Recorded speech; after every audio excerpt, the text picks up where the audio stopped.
Last semester, we started selecting teams all over the island in Puerto Rico. They started completing tasks for the challenge. They had to write essays, they had to develop their recipes. The best recipes were selected, and we have 2 top winning teams from Puerto Rico that won and are competing here in Houston.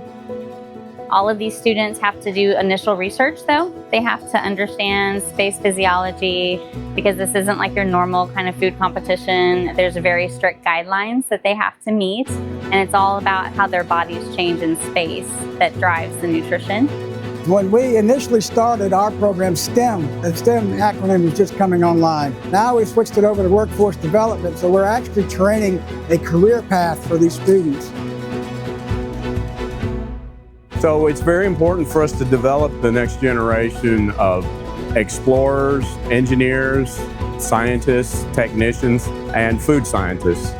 Culinary today at this event gets the kids thinking outside the box. I mean, they're really understanding the food mechanics, the nutritional values, the low sodium, the high fiber, and making things taste great without salt. Don't know how they do it, but it really turns out well.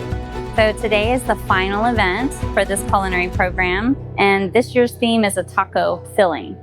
Well, opportunities like these are great because the students get to see themselves within the science community, within science projects directly from NASA, and they understand that they can do it and that they can reach their maximum potential. We are so excited about going back to the moon, and we're so excited about this next generation that's going to fuel us to get there, and it's going to make it possible for us to achieve that.